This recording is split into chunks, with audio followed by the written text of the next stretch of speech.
final presenter is Julie Tyrer. Julie Tyrer is a tissue viability nurse consultant at Liverpool Heart and Chest NHS Foundation Trust. Julie has specialised in tissue viability for over the last 20 years in both the community and acute settings. Julie holds a BA in Healthcare with Specialist Practitioner qualification in tissue viability and an MSc in Professional Clinical Practice. Julie works as a nurse consultant offering clinical support with the management of patients with complex wounds. She leads on the Trust's strategy relating to wounds and pressure ulcers. Julie has worked with the National Wound Care Strategy Programme, spoken at conferences, delivered webinars and published in the nursing press on topics including surgical site infection, pressure ulcers and moisture-associated skin damage. So my session is talking about the proactive use of a therapeutic support service, and aptly named for the whole of the webinar, Time to Act to Keep Skin Intact, suggests that really the best time to act to keep the skin intact is when the skin is already intact. So a focus on prevention and not what can sometimes dominate is a reaction to seeing skin damage and then considering a better support service at this time. So this is really about a preventative action and process. This presentation will include different steps to developing a proactive approach. It is focusing on the fluid immersion simulation, the Dolphin mattress, but please consider as we go through that the principles in this presentation are applicable to any new product or new innovation which you're considering introducing in your organisation. So the session will include the steps that we took to developing a proactive approach, a supporting protocol, how you can financially justify this consideration of using a specialist service in a proactive, preventative way, how we encourage staff to adopt the protocol, and finally some clinical outcome data. When I was pulling together some information for these slides, I went back to the business case that I'd written in order to introduce fluid immersion simulation into the trust, and I couldn't believe it was as long ago as this. I would have said it was 4 or 5 years, absolutely showing my age, that it was back in 2014. And then I was looking at the business case of sorts, and I was very, very critical of it at first because I would write very differently now. However, a lot of the content still applies. So when you are considering the possible introduction of a new product or a new process, it might be that you already use the product but you want to use it in a different way, in a proactive, preventative way rather than a reactive way often. Then the senior managers, the key stakeholders, the exec team, they're going to probably want a business case or a formal proposal, and the certain key elements that you're going to want to incorporate in that. So one of them is about educating your audience, and that's giving them a description of what the new product does, how it works, some of the benefits of it. So we included in this one a description of fluid immersion simulation. It's a reactive therapy that displaces the patient's weight and mass, and what it aims to do. So how it works by reducing that interface pressure on the skin and the surface. And then I don't remember writing this, but I did. I'm proposing to use the Dolphin mattress where we can. But keywords again. So it's an early opportunity. So it's not waiting for skin to show even early signs. It's recognising that you're very high risk patients and introducing a service that you know is going to significantly reduce their risk. So for us, and I'll share our protocol with you in a few seconds. For us, it was a high concentration of critical care and theatre patients. We do also use this preventatively on end-of-life patients as well, similar to Lorraine. So we also included, and this is going to be a key one for your stakeholders and your audience, is what are you asking for? So for us at the time, we were going to be using this mattress in a different way.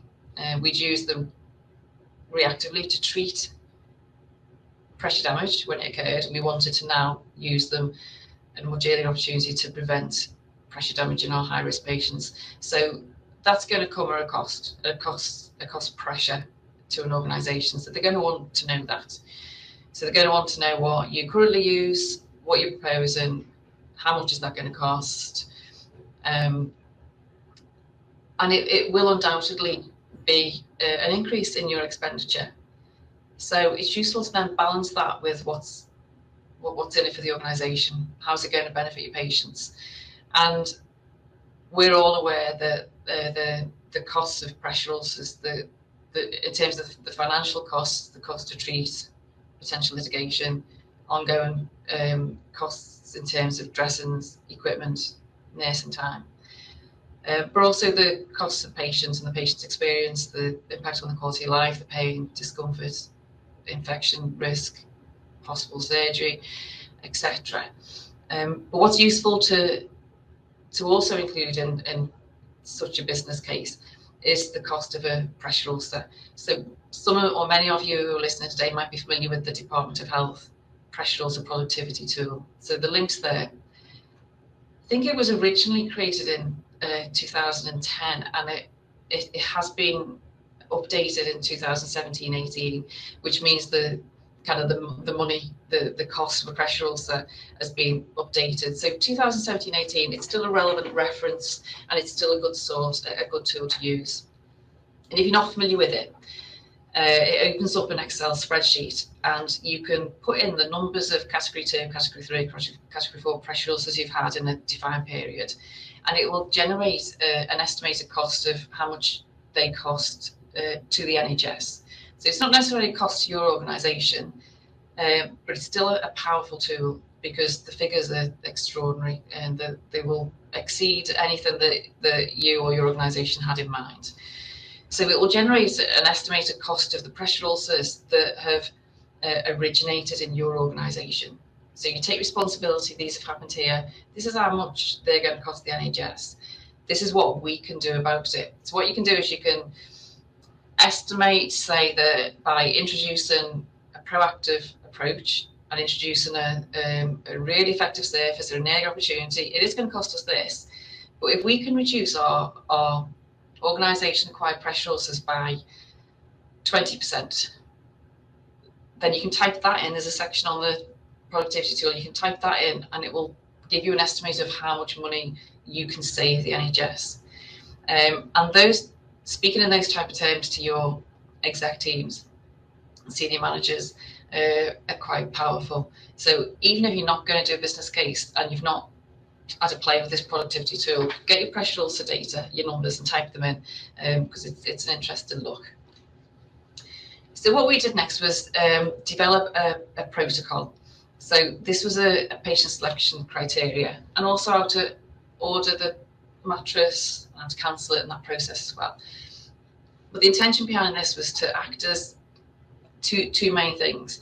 One, a guide to staff in their decision making, because we were conscious that we're not a 24-hour service, and some of our patients are going to present in critical care and theatres without our knowledge, and we don't want those patients, if they're appropriate, to have a Dolphin mattress. We don't want that to be delayed just because we're not here. So we needed to give them the permission, but also the guidance, so they know which patients we deem to be appropriate. And it's reassuring for staff that they've got a structure and they've got permission to order the mattress out of hours. But it also gives a little bit of control as well, because we don't want, and you wouldn't want, everyone ordering these ad hoc without there being some key criteria in doing so, because that's not going to be helpful for anyone. It won't be helpful for you if you're the one who's having oversight and responsibility. It won't be good for the staff, because ultimately, if your usage is inappropriate and your expenditure becomes uncontrollable, then the organisation are probably going to say, get rid, we can't do it. So it's in everyone's best interest to have some control and to make it appropriate.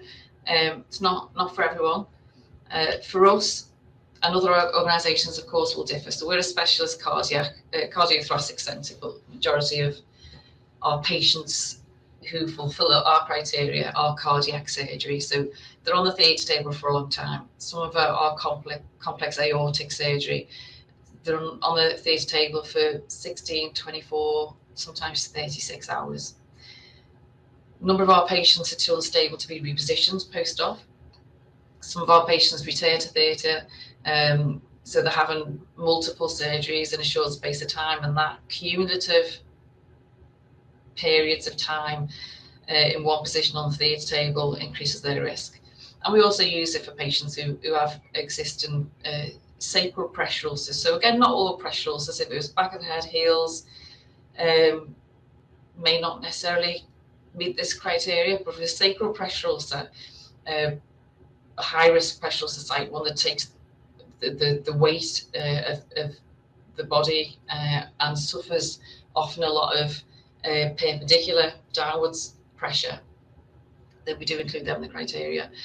And other patients in critical care where we're seeing deterioration in skin on the service that they're on, we will step up to Dolphin. So I'm sure you'll agree, all of these patients are very high risk of developing pressure ulcers, regardless of what the risk assessment score is. They're very high risk, they're very acutely high risk. And it may be that if you work in orthopedics, maternity, pediatrics, you'll have a group of patients with this, and this, who are acutely at risk. And sometimes our patients are only on this service for 48 hours, 72 hours, and then they're downgraded back to a different service. But it's the highest risk patients in that highest risk time frame that we're trying to catch. We started to collect patient outcome data only last January formally. We started just a few months prior to that. And even though our outcome data, we only started formally collecting it then, we've had excellent support, clinical support from Medstrol each week.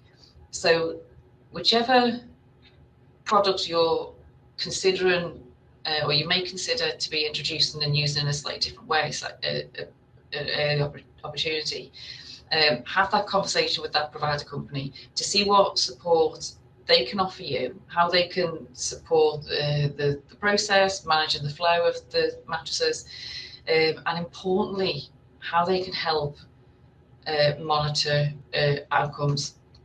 So they support us in being able to provide assurance to our key stakeholders, which is finance, our exec team, all of the interested parties. They help us provide assurance to them that we're using this product appropriately, controlled, it's monitored, and the processes are checked, and we've got those assurances in place. We did have a little blip. The staff were cancelling mattresses and not letting us know, not letting the company know, so they were sat in the corridor for days at a daily hire charge. So that type of thing was picked up really quick and sorted out really quick. So that's the type of support that really you want your provider company to be offering. And these are our clinical outcome data. So this is over a 9-month period, but we really only kind of stepped up the formal collection from January to July. And what this shows is 2 sections, prevention and treatment. 81% of our patients, we used a Dolphin mattress on when the skin was intact. No signs at all, but they were the very, very highest risk patients. So 81% had no skin damage. They had a Dolphin mattress, and none of those patients developed any. And these are patients who couldn't be repositioned for long periods of time, patients who've come off a theatre table, haven't been on the theatre table for 24 or more hours. And what transferring onto this surface we've seen, compared with before we used the Dolphin in this way, is that somehow that initial potential skin damage or real skin damage, when the patients are transferred onto fluid immersion simulation, it seems to recover some of that. So 81% were reviews, and preventatively, none of them have gone in. That absolutely speaks for itself for us. We have used them. 19% of patients who developed pressure damage who weren't on Adolphin, we've then stepped up to Adolphin. So we've been reactive in that case. Haven't necessarily been our highest risk patients, but for whatever reason, they've developed a pressure ulcer. And in the time that they've had that pressure ulcer, 11% healed, 47% improved, and 42% became static. What that data doesn't show is how long they were with us, because once they've been discharged from us or transferred somewhere else, we don't monitor their outcomes thereafter. So we don't know that. So even without knowing that, without knowing that, well, some of the static ones, they might have only been here for a few days and then they've been transferred to another, it doesn't matter. They're still very, very reassuring percentages and data for us. And this type of data does really help us demonstrate to our stakeholders that we have a cost justification, demonstration of clinical effectiveness for us to continue to be able to offer this to our highest risk patients.